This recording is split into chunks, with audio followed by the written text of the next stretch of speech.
Alright, Shalom. First and foremost, I want to start by saying, Call halalam la Yahweh Bashim Shaba Asum Kakodash. Double honor to my apostles and the elders of Great Millstone. Peace and salutation to the brothers that's doing this work in truth and sincerity. This is the book of 1 Peter, chapter 4, verse 1. It says, For as much then as HaMashayach has suffered for us in the flesh, arm yourselves likewise with the same mind. Because Yahweh suffered in the flesh. Hey, the scripture is going to tell you why. It says, For he that has suffered in the flesh has ceased from sin. And one thing about Yahweh when he was on the scene, when he was himself, we came as the anointed, in the likeness of sinful flesh. He did not sin, and that's one reason why he caught so much hell, even up until the time of his death. He caught hell up until the time, he was on the cross. He was catching hell, as far as having to deal with adversity, people talking shit, or hating him, ultimately bringing up all kinds of false accusations against him, bearing false witness against him, even the governor couldn't find fault in him.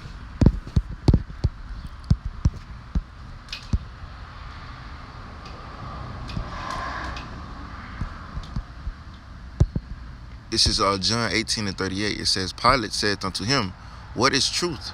And when he had said this, he went out again unto the Jews and said unto them, I find in him no fault at all. John 19:4. It says, Pilate therefore went forth again and said unto him, Behold, I bring him forth to you, that ye may know that I find no fault in him. So Yahweh was a just man, and he didn't find any fault in Yahweh. Yahweh was perfect when he came as himself, man. I'm going to read 1 Peter 4 again. It says, For as much then as HaMashayach has suffered for us in the flesh, arm yourselves with the same mind. For he that has suffered in the flesh has ceased from sin. And that's exactly what Yahweh was going through. Satan was tempting him. Satan himself tempted Yahweh. When he was fasting for 40 days and 40 nights. That's what Satan do. He plays on the flesh, man. The carnality, man. That's Satan's playground, man. It says, Then he no longer shall live the rest of his time in the flesh to the lusts of men, but to the will of the Most High. That's right. That's what we out here for. We're striving to get out of these incorruptible bodies, man. Being subject to sin.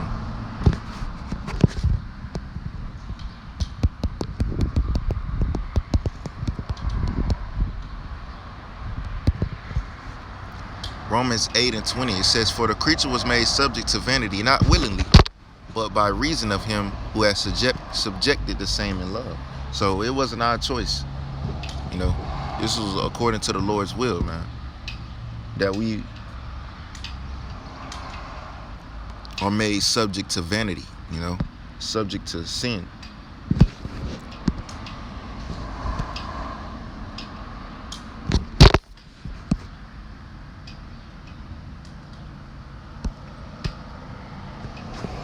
Okay, I'm gonna get Hebrews real quick.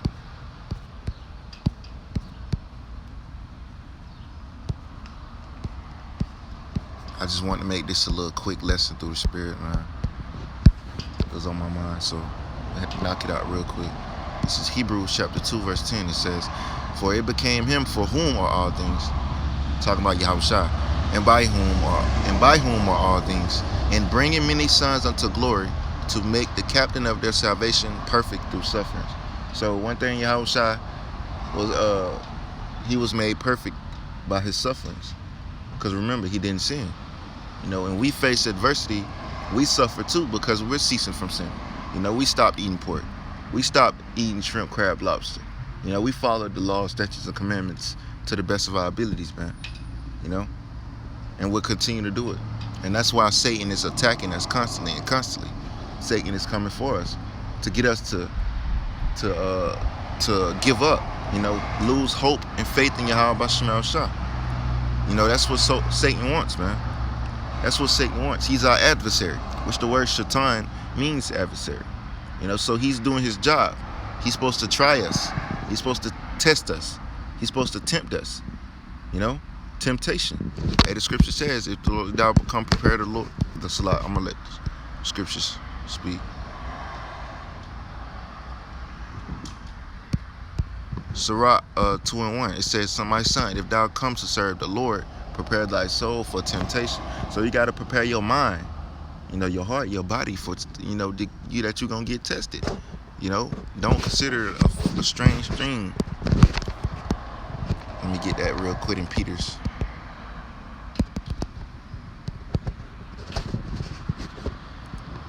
1 Peter 4:12. Same chapter, that's the spirit. It says, beloved, think it not strange concerning the fiery trial which is to try you, as though some strange thing happened unto you. Because it's not a strange thing when we, go through adversity and all of these things. It's not a strange thing. You can't consider it a strange thing because you got to count the cost of preaching this word. And you got to know in your mind that one day you're going to have to deal with adversity and afflictions, man. Verse 13, it says, verse 13, it says, but rejoice as much as ye are partakers of HaMashayach's sufferings. Right? We are partakers of his sufferings, man. We going through the same thing he went through. That when his glory shall be revealed, ye may be glad with exceeding joy. Right? Because when Yahushua appears, man, his men are going to be just like him. Incorruptible. They're going to receive salvation, man. If ye be reproached for the name of HaMashayach, happy are ye. So, and we getting reapproached for that name, man. People coming up all kinds of false accusations against the apostles because of that name, man. It says, for the spirit of glory and of the Most High rested upon you. On their part, he is spoken evil of, but on your part, he is glorified. Right? It says, verse 15, but let none of you suffer as a murderer, or as a thief, or as an evildoer, or a busybody in other men's matters. Right? Because we suffer for HaMashayach's sake, man. We suffer for his name's sake, man. We don't suffer as a murderer. We don't suffer as a thief or evildoer, man. We suffer for the HaMashayach. Verse 16, it says, yet if any man suffer as a Christian, let him be not ashamed. Right? Don't be ashamed of the gospel, man. But let him glorify the Most High on his behalf. Right? Don't be ashamed of this gospel, man. People talking against you, talking all kinds of false accusations, man. They not important, man. To hell with them. Speaking for myself, first and foremost. 17, it says, for the time is come that judgment must begin at the house of the Most High. And if the first begin at us, what shall be the end of them that obey not the gospel? So the judgment is going to start with Israel, man. What shall be the end of them that don't obey the gospel? Nuclear missiles, man. And if the righteous scarcely be saved, where shall the ungodly and the sinner appear? Wherefore, let them that suffer according to the will of the Most High commit the keeping of their souls to him in well-doing as unto a faithful creator. So we got to commit to the Lord. Got to commit to the sufferings of the Lord also, man. Because that's a part of this thing, the sufferings.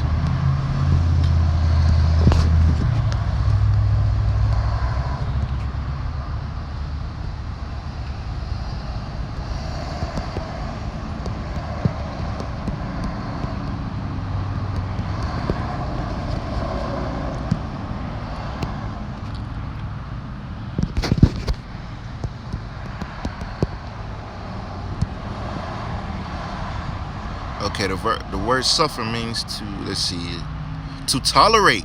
Ooh, that's a good one. To allow to occur or continue, permit to tolerate, because we tolerate a lot of things, man. To fail to prevent or suppress. So we're not trying to suppress these things that happen to us, man. We really have no control of it, man. If you trying to suppress it, that means you don't want to preach the word no more. You don't want to serve the Lord no more. You know, if you trying to prevent these things from happening to you, then you're a bastard, man. If the Lord don't chasten his son, then you're a bastard and not a son, man. So if you don't like the Lord's chastening, hey, the scripture says about despise not the chastening of the Lord. Let me get that.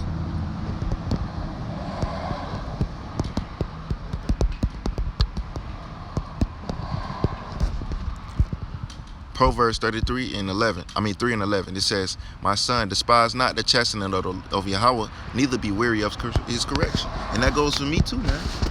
You know, I can't despise the correction of the Lord, man. You know?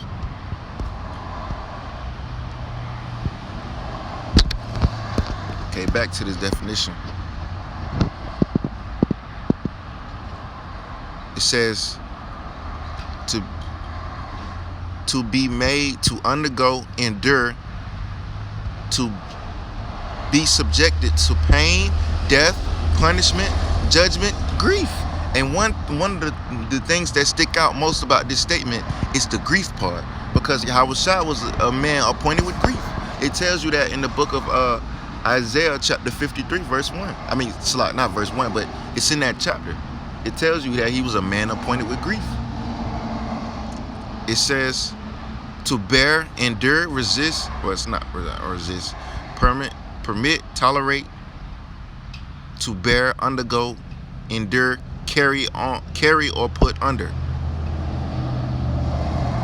To carry, bear. So we got to bear these sufferings of Yahweh HaMashayach. You know, whether it be pain, death, punishment, judgment, grief, you know, being put to death. We got to bear all of these things, man. We got to suffer these things, man. You know? So,